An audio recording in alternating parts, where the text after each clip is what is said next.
Students, আজ আমি নবম শ্রেণীর তৃতীয় অধ্যায়ে স্থিতিস্থাপকতা সম্পর্কিত আলোচনাটি তোমাদের সাথে করব। এর আগেও তৃতীয় অধ্যায় থেকে আমি পৃষ্ঠটান এবং সান্দ্রতা সম্বন্ধে ক্লাস নিয়েছি। তোমরা ক্লাস দুটি না ফলো করে থাকলে আমি ডেসক্রিপশন বক্সে লিংক দিয়ে দেবো, তোমরা অবশ্যই ফলো করে নিও ক্লাসটি। আজ আমি স্থিতিস্থাপকতা সম্বন্ধে বা ইলাস্টিসিটি সম্বন্ধে তোমাদের সাথে আলোচনা করব। স্থিতিস্থাপকতা বা ইলাস্টিসিটি বলতে আমরা কি বুঝি? পদার্থের একটা নিজস্ব ধর্মের জন্য কি হয়ে থাকে, বাইরে থেকে আমরা যদি কোনো বল বা দ্বন্দ্ব ক্রিয়া করাই সেক্ষেত্রে কি হবে, পদার্থটির মধ্যে আকার এবং আয়তন বা আকার আয়তন দুটোই, কি বললাম, আকার আর আয়তন, এই দুটোই কি হবে, পরিবর্তন হতে পারে একসাথে কিংবা আলাদা আলাদা পরিবর্তন হতে পারে। আকার পরিবর্তন ও আয়তন পরিবর্তন দুটো আলাদা আলাদা বা একই সাথে হতে পারে। তো এক্ষেত্রে কি হয়ে থাকে, আকার এবং আয়তন পরিবর্তনের ফলে কি হয়, বস্তুটির মধ্যে একটি প্রচেষ্টার সৃষ্টি হয়, যা কিনা বাহ্যিক বলটা বেরিয়ে গেলে সে পুনরায় আবার আগের অবস্থানে ফিরে যেতে চায়। বস্তুর এই সহজাত ধর্মটায় কি হয়, আমরা কি নামে চিনি, স্থিতিস্থাপকতা বা ইলাস্টিসিটি সম্বন্ধে আমরা জানি। আমি এখানে তোমাদের একটা স্প্রিং এর সাহায্যে ইলাস্টিসিটির উদাহরণটা দিচ্ছি। দেখো, এখানে একটা এল দৈর্ঘ্যের আমি স্প্রিং নিয়েছি, যার উপর আমি কি করলাম, এফ বল প্রয়োগ করলাম, অর্থাৎ টান প্রয়োগ করলাম এর উপরে। দেখো, স্প্রিং এর দৈর্ঘ্য তাহলে পরিবর্তিত হলো, কতটা বাড়লো, এল ড্যাশ পরিমাণ বাড়লো, অর্থাৎ বস্তুটির নতুন দৈর্ঘ্য কত হলো, এল প্লাস এল ড্যাশ। এক্ষেত্রে বলে রাখি, আমি যদি এই এফ বল যেটা প্রয়োগ করেছিলাম এটা যদি সরিয়ে নিই, পুনরায় কিন্তু স্প্রিং এর দৈর্ঘ্য এল প্লাস এল ড্যাশ থেকে এল হয়ে যাবে। এইটা কেন হলো? অবশ্যই পদার্থটির স্থিতিস্থাপকতা ধর্মের জন্য। এই স্থিতিস্থাপকতা কয়েকটি বিষয়ের উপর নির্ভর করে। আমি এখানে নির্ভর করে যেগুলোর উপর নাম লিখেছি, দেখো কি কি। এক নম্বরে লিখেছি অপদ্রব্যের প্রভাব। কোনো ধাতুর সাথে যদি অপদ্রব্য মিশিয়ে দিতে পারি তাহলে কি হবে, ধাতুটির কিন্তু স্থিতিস্থাপকতা পরিবর্তন হবে। দ্বিতীয় নম্বর দিয়েছি প্রযুক্ত বলের প্রভাব। কোনো ধাতুকে বল প্রয়োগ করে বারবার বিকৃতি করলে ধাতুটির কিন্তু স্থিতিস্থাপকতা কমে যাবে। অর্থাৎ আমি যদি এই এফ বলটা স্প্রিং এর উপরে বারবার প্রয়োগ করি তাহলে কিন্তু স্প্রিংটির স্থিতিস্থাপকতা ধর্ম যেটি ছিল সেটি কিন্তু কমে যাবে। উষ্ণতার প্রভাব। সাধারণত কি হয়ে থাকে, উষ্ণতা বাড়ালে কিন্তু কোনো পদার্থের স্থিতিস্থাপকতা কমে যায়, আর উষ্ণতা কমালে স্থিতিস্থাপকতা বেড়ে যায়। হয়েছে মানে রিভার্স হয়ে যায়, উষ্ণতা বাড়ালে স্থিতিস্থাপকতা কমে, উষ্ণতা কমালে স্থিতিস্থাপকতা বাড়ে। কয়েকটা পদার্থ আছে যেমন ইনভার্ট, এরকম পদার্থে কিন্তু স্থিতিস্থাপকতা উষ্ণতার সাথে পরিবর্তিত হয় না। 4 নম্বরে লিখেছি পদার্থের অবস্থা। পদার্থের ভৌত অবস্থার উপর কিন্তু স্থিতিস্থাপক আচরণ নির্ভর করে থাকে। কঠিন পদার্থের ক্ষেত্রে এই সামর্থ্য কি হয়ে থাকে, সব থেকে বেশি হয়ে থাকে। আর তরল বা গ্যাসের কি হয়ে থাকে, স্থিতিস্থাপকতা তুলনামূলকভাবে কম হয়ে থাকে। এর সাথে সাথে আমরা কয়েকটি সংজ্ঞা বা তাদের নামকরণের কারণ কি স্থিতিস্থাপকতা নিয়ে সেটি তোমাদের সাথে আলোচনা করব।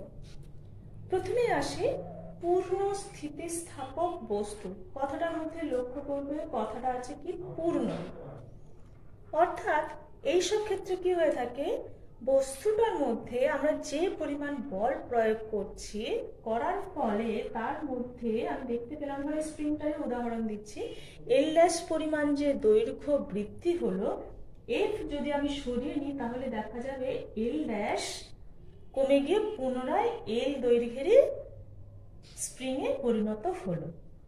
অর্থাৎ এক্ষেত্রে বস্তুটি তার আগের আকার বা আয়তন সম্পূর্ণভাবে ফিরে পাচ্ছে। এই ধরনের স্থিতিস্থাপক বস্তুদেরকে বলা হবে কি পূর্ণ স্থিতিস্থাপক বস্তু। বাস্তবে কিন্তু পূর্ণ স্থিতিস্থাপক বস্তুর এরকম উদাহরণ প্রায় নেই বললেই চলে। এরপরে আসছি পূর্ণ আংশিক স্থিতিস্থাপক বস্তু সম্বন্ধে। এক্ষেত্রে কি হয়ে থাকে, বাহ্যিক বল প্রয়োগ করলেও বস্তুর যেটা বিকৃতি ঘটে থাকে, বিকৃতি অর্থাৎ কি বলছে, বস্তুটির মধ্যে যদি যে পরিমাণ দৈর্ঘ্য পরিবর্তন হচ্ছে তা আর না কমে একই রকমের রয়ে যায়, তখন অর্থাৎ এল প্লাস এল ড্যাশ দৈর্ঘ্যে রয়ে যায়, তখন তাকে বলা হবে কি আংশিক স্থিতিস্থাপক বস্তু। আর এক্ষেত্রে আরেকটা কথা যুক্ত হবে, পূর্ণ অস্থিতিস্থাপক। পূর্ণ অস্থিতিস্থাপক এক্ষেত্রে কি হবে, বস্তুটির মধ্যে যে পরিমাণ বল প্রয়োগ করছি তাতে বস্তুটির মধ্যে কি হচ্ছে, দৈর্ঘ্য পরিবর্তন হচ্ছে এবং সেই দৈর্ঘ্য পরিবর্তন কত হচ্ছে, এল ড্যাশ হচ্ছে, অর্থাৎ এল প্লাস এল ড্যাশই রয়ে যাচ্ছে, তখন হচ্ছে পূর্ণ অস্থিতিস্থাপক। আর আংশিক স্থিতিস্থাপকের ক্ষেত্রে কি, এল প্লাস এল ড্যাশ না পেলেও আমরা এল প্লাস এল ড্যাশের একটু কম দৈর্ঘ্য পর্যন্ত বস্তুটিকে ফিরে পাবো তার আকার এবং আয়তন সমেত। এক্ষেত্রে তখন তাকে বলা হবে কি আংশিক স্থিতিস্থাপক। এরপরে আসছি একান্ত দৃঢ় বস্তু সম্বন্ধে। এই একান্ত দৃঢ়, আমি দুবার আংশিক স্থিতিস্থাপক লিখেছি। একান্ত দৃঢ় বস্তু বলতে কি বোঝায়, যখন বাইরে থেকে বল প্রয়োগ করলেও কোনো আপেক্ষিক সরণ না ঘটে থাকে, অর্থাৎ এল পরিমাণ দৈর্ঘ্য ছিল এলই থেকে যাবে, কোনো রকম দৈর্ঘ্য বৃদ্ধি বা হ্রাস হবে না, তখন তাকে বলা হবে কি একান্ত দৃঢ় বস্তু। তাহলে আমরা এখানে 4 প্রকারের বস্তু দেখলাম, পূর্ণ স্থিতিস্থাপক বস্তু, পূর্ণ অস্থিতিস্থাপক বস্তু, আংশিক স্থিতিস্থাপক বস্তু এবং একান্ত দৃঢ় বস্তু। এর পরবর্তী আলোচনাতে আমরা আসব বিকৃতি এবং পীড়ন সম্পর্কিত আলোচনাতে। মোস্ট ইম্পর্টেন্ট স্থিতিস্থাপকতা বা ইলাস্টিসিটিতে যে দুটি শব্দ তারা হলো বিকৃতি এবং পীড়ন। এই দুটি শব্দই তোমাদের কাছে নতুন। প্রথমে আলোচনা করি চলো বিকৃতি সম্বন্ধে। আমরা কি করছি, বারবার দেখছি একটা বাহ্যিক বল দিচ্ছি, বল দেওয়ার ফলে বস্তুটার মধ্যে আকার বা আয়তনের পরিবর্তন ঘটছে। এইখানে দেখো বস্তুটির মধ্যে আমি স্প্রিংটা যে দেখিয়েছি তার একটা আপেক্ষিক সরণ ঘটছে, যার ফলে কি হচ্ছে, স্প্রিংটার আমরা দেখতে পাচ্ছি আকার ও আয়তনের পরিবর্তন ঘটছে। বিকৃতি মানে কি, যে পরিমাণ আকারের পরিবর্তন হলো তা বাই প্রাথমিক আকার, অর্থাৎ আকারের পরিবর্তন যেটা এল ড্যাশ বাই এল, একেই আমরা বলবো কি বিকৃতি। অর্থাৎ এই স্প্রিংটির ক্ষেত্রে ঘটে যাওয়া বিকৃতির পরিমাণ কত, এল ড্যাশ বাই এল। তাহলে এখান থেকে বলতো বিকৃতির একক এবং মাত্রা কি হবে, যেহেতু দুটোই দৈর্ঘ্যের রাশি তাই দৈর্ঘ্যের একক বসবে। দৈর্ঘ্যের একক বসা মানে কি, আমি যদি সিজে এসে বলি সেমি বাই সেমি, দৈর্ঘ্যের একক সেমি সেমি কেটে যাচ্ছে, অর্থাৎ দৈর্ঘ্যের একক কিন্তু থাকছে না, অর্থাৎ বিকৃতি একটি এককবিহীন রাশি। বিকৃতি একটি এককবিহীন রাশি এবং এর মাত্রীয় সংকেত কি হবে, m0 l0 t0, প্রত্যেকটা ক্ষেত্রে 0 হবে, অর্থাৎ বিকৃতি একটি সমজাতীয় রাশির অনুপাত হওয়ায় মাত্রা 0 হবে এবং এককবিহীন রাশি হবে। এক্ষেত্রে বলে রাখি বিকৃতি কয় প্রকারের হয়ে থাকে। আমি তো এখানে শুধুমাত্র স্প্রিংয়ের ক্ষেত্রে দেখালাম, মানে এখানে শুধুমাত্র দেখো এর দৈর্ঘ্যেরই পরিবর্তন হয়েছে। চলো বিকৃতি কয় প্রকারের হয় সে সম্বন্ধে আমরা আলোচনা করি। বিকৃতি 3 প্রকারের হয়ে থাকে: অনুদৈর্ঘ্য বিকৃতি, আয়তন বিকৃতি এবং কৃন্তন বিকৃতি। বাহ্যিক বল এর প্রভাবে বা টানের প্রভাবে কোনো বস্তুর একক দৈর্ঘ্যে যে দৈর্ঘ্য পরিবর্তন হয় তাকে বলা হবে কি অনুদৈর্ঘ্য বিকৃতি। যেমন আমি স্প্রিংটা দেখেছি, স্প্রিং এর ক্ষেত্রে দেখো শুধুমাত্র এখানে অনুদৈর্ঘ্য বিকৃতি ঘটলো, তাহলে বিকৃতির প্রথম যে ধাপ অনুদৈর্ঘ্য বিকৃতি সেটা বুঝলাম। আয়তন বিকৃতি, আয়তন মানে কি বাহ্যিক বলের প্রভাবে আমরা কি একটা আয়তন সমন্বিত বল নিয়েছি, এর যদি আয়তন বিকৃতি হয় তখন অর্থাৎ প্রাথমিক আয়তন এবং অন্তিম আয়তনের মধ্যে পরিবর্তন, ধরো প্রাথমিক আয়তন ছিল ক্যাপিটাল ভি আর অন্তিম আয়তন হলো ছোট হাতের ভি করলাম, তাহলে আয়তন বিকৃতি কি হবে small V by capital V. অনুদৈর্ঘ্য যেমন বলেছিলাম small L by capital L হলো। আচ্ছা, এরপরে আসি কৃন্তন বিকৃতি। কৃন্তন বিকৃতিটা কি বাহ্যিক বলের ক্রিয়ায় যখন আয়তন অপরিবর্তিত থাকে শুধুমাত্র আকৃতির পরিবর্তন ঘটে তখন তাকে বলা হবে কি কৃন্তন বিকৃতি বা মোচড় বিকৃতি। বারবার হচ্ছে কৃন্তন বিকৃতিতে কিন্তু আয়তন ঠিকই থাকবে, শুধুমাত্র আকৃতির পরিবর্তন ঘটবে, সেক্ষেত্রে তাকে বলা হবে কি কৃন্তন বিকৃতি। এই কৃন্তন বিকৃতি সবসময় আমরা কিভাবে নির্ণয় করে থাকি না দুটো তলের আপেক্ষিক সরণ বাই ওই দুই তলের মধ্যে যে লম্ব দূরত্ব হয়ে থাকে তাকেই বলা হবে কি কৃন্তন বিকৃতি। বিকৃতি সম্বন্ধে আমরা আলোচনা করলাম, এরপরে আসবো পীড়ন সম্বন্ধে আলোচনা। যখন প্রতিমিত বাহ্যিক বলের ক্রিয়ায় কোনো বস্তু বিকৃত হচ্ছে তখন স্থিতিস্থাপকতা ধর্মের কারণে বস্তুটির মধ্যে একটা প্রতিক্রিয়া বল উৎপন্ন হয়। অর্থাৎ ধরো এই স্প্রিংয়ের মধ্যে আমি বল প্রয়োগ করলাম এফ পরিমাণ, এটা আমি বাইরে থেকে প্রয়োগ করলাম, সেই সময় কি হবে স্প্রিংয়ের মধ্যে একটা বল উৎপন্ন হবে নিজে থেকে, যে বলটা কি চাইবে সবসময় তার আগের অবস্থানে ফিরে যেতে, সবসময় তার আগের অবস্থানে ফিরে যেতে চাইবে। অর্থাৎ এফ এর বিরুদ্ধে একটা বল কার্যকরী হবে নিজে থেকে বস্তুটির মধ্যে। তাহলে বস্তু বিকৃত হলে স্থিতিস্থাপকতা ধর্মের কারণে বস্তুটির মধ্যে যে অভ্যন্তরীণ প্রতিক্রিয়া বল, তাহলে এটা একটা কি প্রতিক্রিয়া বল, যা কিনা আমরা বাইরে থেকে প্রয়োগ করার পরে যে বল প্রয়োগ করছি সেই বলের বিরুদ্ধে কাজ করার জন্য বস্তুটিতে উৎপন্ন হবে নিজে থেকে, একে বলা হবে কি পীড়ন। পীড়নকে প্রকাশ করা হয় কি দ্বারা এস দ্বারা, কি হয়ে থাকে এফ বাই এ মানে প্রযুক্ত বল বাই এ, কি এ হলো বস্তুটির একক ক্ষেত্রফল, আমি বলছি একক ক্ষেত্রফল, তাকে আমরা এরিয়া অর্থাৎ এ দ্বারা প্রকাশ করছি। পীড়নের একক তাহলে কি হয়ে থাকবে সিজিএসে হবে ডাইন পার সেমি স্কয়ার, এটা সিজিএসে, আর এসআইতে কি হবে নিউটন পার মিটার স্কয়ার, এটা এসআই করবে।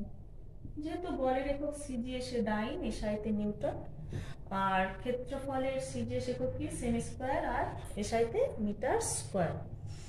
পীড়নের মাত্রা কি হবে, মাত্রা হবে এল L to the power -1 T to the পাওয়ার -2, এটা হলো পীড়নের মাত্রার সংকেত। পীড়নেরও প্রকারভেদ হয়ে থাকে 3 প্রকারের: অনুদৈর্ঘ্য পীড়ন, আয়তন পীড়ন এবং কৃন্তন পীড়ন। এর আগে তোমাদের সাথে আমি আলোচনা করেছিলাম বিকৃতি পড়ানোর সময় যে অনুদৈর্ঘ্য বিকৃতি, আয়তন বিকৃতি এবং কৃন্তন বিকৃতি। পীড়নও ঠিক সেইভাবে 3 প্রকারের: অনুদৈর্ঘ্য পীড়ন, আয়তন পীড়ন এবং কৃন্তন পীড়ন।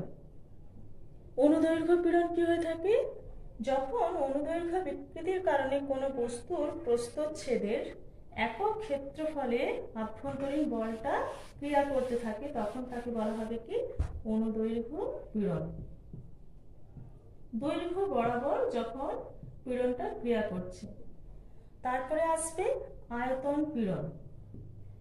এক্ষেত্রে আয়তন পীড়নের ক্ষেত্রে আয়তন বিকৃতি ঘটেছে এমন কোন বস্তুর একক ক্ষেত্রফলে, বারবার একটা কথা বলছি, প্রতি একক ক্ষেত্রফলে যে পীড়ন ক্রিয়া করে তাকে বলা হবে আয়তন পীড়ন। আর কৃন্তন পীড়ন কি? মোচড় বা কৃন্তন সৃষ্টি করলে বস্তুর তলের সংস্পর্শ বরাবর প্রতি একক ক্ষেত্রফলে যে পীড়ন সৃষ্টি হয় তাকে বলা হবে কৃন্তন পীড়ন। এই 3 প্রকারের পীড়ন দেখা যায়।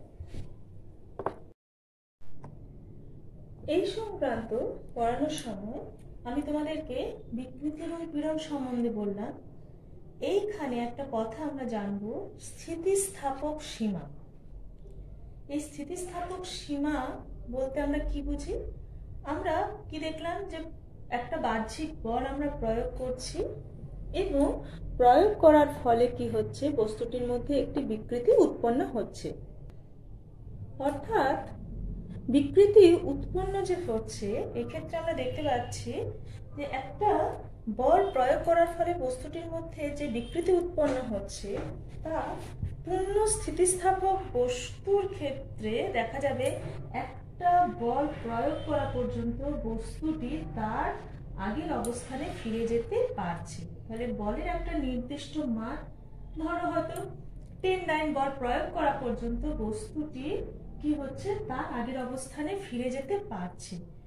কিন্তু তার থেকে যদি বেশি বল প্রয়োগ করা হয় তাহলে কি দেখা যাবে, বস্তুটি তার আর ওই আগের অবস্থান বা আকারে ফিরে যেতে পারছে না। তাহলে প্রযুক্ত বলের যে সীমাস্থ মানের জন্য বস্তুটি তার আয়তন এবং আকার পূর্বের অবস্থায় ফিরে পেতে পারে, সেই সীমাকে বলা হবে কি স্থিতিস্থাপক সীমা। তাহলে স্থিতিস্থাপক সীমা প্রযুক্ত বলের সীমাস্থ মানকে কি বলা হয়, বস্তুর উপাদানের স্থিতিস্থাপক সীমা। এইখানে স্থিতিস্থাপক সীমা প্রয়োগের সাথে সাথে আমাদেরকে জেনে নিতে হবে খুব প্রয়োজনীয় একটি সূত্র, যা কিনা হুকের সূত্র হিসাবে পরিচিত। স্থিতিস্থাপক সীমা যেহেতু আমি বললাম, হুকের সূত্রটি কি হবে, স্থিতিস্থাপক সীমার মধ্যে পীড়ন এবং বিকৃতি পরস্পরের কি হবে, সমানুপাতিক হবে। অর্থাৎ পীড়ন এবং বিকৃতি আমরা দেখতে পাচ্ছি, পীড়ন বাই বিকৃতি সমান একটি ধ্রুবক উৎপন্ন হচ্ছে। ধ্রুবক, পীড়ন আর বিকৃতি যদি পরস্পরের সমানুপাতিক হয়, পীড়ন এবং বিকৃতির অনুপাতে একটি আমরা ধ্রুবক পাচ্ছি। হুকের সূত্র তাহলে কি লিখবো, স্থিতিস্থাপক সীমার মধ্যে পীড়ন ও বিকৃতি পরস্পরের সমানুপাতিক হয়। এই ধ্রুবক যে আমরা পেলাম, পীড়ন বাই বিকৃতি সমান ধ্রুবক, এর নামই হচ্ছে স্থিতিস্থাপক গুণাঙ্ক। এর নাম স্থিতিস্থাপক গুণাঙ্ক। পীড়ন বাই বিকৃতি সমান ধ্রুবক, এই ধ্রুবকের নামই হলো স্থিতিস্থাপক গুণাঙ্ক। এই স্থিতিস্থাপক গুণাঙ্কের একক কি, এসআইতে একক হবে newton per metre square. Newton per metre square, CGS পদ্ধতিতে হবে ডাইন পার সেমি স্কয়ার। স্থিতিস্থাপক গুণাঙ্কের একক এবং হুকের সূত্র সম্বন্ধে আমরা জানলাম। স্থিতিস্থাপক গুণাঙ্ক 3 প্রকারের হয়ে থাকে, ইয়ং গুণাঙ্ক, আয়তন গুণাঙ্ক এবং জড়তা গুণাঙ্ক। এই ইয়ং গুণাঙ্ক কি হয়ে থাকে, স্থিতিস্থাপক সীমার মধ্যে দৈর্ঘ্য বরাবর যদি, এই দেখো এখানে আমরা দৈর্ঘ্য বরাবর করেছি, এই দৈর্ঘ্য বরাবর প্রসারিত বা সংকুচিত কোনো দণ্ডের বা তারের অনুদৈর্ঘ্য পীড়ন এবং বিকৃতির অনুপাতকে বলা হবে কি ইয়ং গুণাঙ্ক।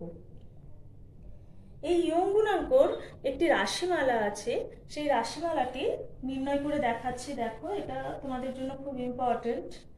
এটা অঙ্কতেও কাজে লাগে এবং রাশিমালাটা নির্ণয় করতেও তোমাদেরকে বলা হয়। ইয়ং গুণাঙ্ক কি বললাম? অনুদৈর্ঘ্য পীড়ন বাই অনুদৈর্ঘ্য বিকৃতি। আমি অনুদৈর্ঘ্যটা ছোট করে লিখলাম, অনুদৈর্ঘ্য পীড়ন বাই অনুদৈর্ঘ্য বিকৃতি। অনুদৈর্ঘ্য পীড়ন কি বলেছি আগে? পীড়ন মানে কি? বল বাই ক্ষেত্রফল। তাহলে বল, প্রযুক্ত বল বাই ক্ষেত্রফল, বল কি হবে? mg by a। এ হচ্ছে ক্ষেত্রফল। m ভরের বস্তুর, g হচ্ছে অভিকর্ষজ ত্বরণ, তাহলে বস্তুটির ওজন কত হবে? mg বাই ক্ষেত্রফল হচ্ছে a। বিকৃতি সমান আমরা কি জানি? দৈর্ঘ্য বৃদ্ধি বাই মূল দৈর্ঘ্য। দৈর্ঘ্য বৃদ্ধি কত হচ্ছে? স্মল l, মূল দৈর্ঘ্য ক্যাপিটাল L। তাহলে ইয়ং গুণাঙ্ক y সমান আমরা কি পাচ্ছি? দেখো, mg by a into small l by capital L, অর্থাৎ এটা যখন গুণ আকারে যাবে তখন capital L by small l হবে। উপরে যেহেতু উঠছে 1 by small l by capital L, উল্টালে হয়ে যাবে L বাই স্মল l। তাহলে mg capital L by a into small l। এটা হলো ইয়ং গুণাঙ্কের রাশিমালার y ইজিক্যাল টু। হুকের সূত্রের গ্রাফটা কিরকম হবে? x অক্ষ বরাবর যদি পীড়ন দিই এবং y অক্ষ বরাবর যদি বিকৃতি টানি, তাহলে আমরা একটা সরলরেখা পাবো যা কিনা হবে মূল বিন্দু গামী। এটা হলো হুকের সূত্রের লেখক চিত্র। এরপরে কয়েকটি ওয়ার্ড সম্বন্ধে তোমাদের সাথে আলোচনা করব, যেমন অসহ ভার, অসহ পীড়ন, স্থিতিস্থাপক ক্লান্তি, এগুলো সম্বন্ধে তোমাদের পরিচিতি দেব। অসহ ভার, যখন কোনো বস্তুর ওপর যে পরিমাণ বল প্রয়োগ করলে বস্তুটি ছিঁড়ে যায় বা ভেঙে যায় তাকে বলা হয় কি? অসহ ভার। আমি এর উপরে যে F বল প্রয়োগ করেছি, এটা যদি সব থেকে বেশি পরিমাণে আমি দিতে পারি, যে অবস্থায় বস্তুটি অর্থাৎ স্প্রিংটি যদি ছিঁড়ে যায়, তখন সেই F কে বলা হবে কি? অসহ ভার। অসহ পীড়ন, কোন বস্তুর ওপর অসহ ভার প্রযুক্ত হলে, অর্থাৎ যে অবস্থায় বস্তুটির মধ্যে এমন ভাবে আমি বল প্রয়োগ করলাম যে বস্তুটি ছিঁড়ে যাবে, সেই অবস্থায় বস্তুটির মধ্যে যে পীড়নটি উৎপন্ন হবে তাকে বলা হবে কি? অসহ পীড়ন। স্থিতিস্থাপক ক্লান্তি, কোন বস্তুকে বারবার বিকৃত করতে থাকলে বস্তুটির স্থিতিস্থাপকতা ধর্মের অবনতি ঘটে।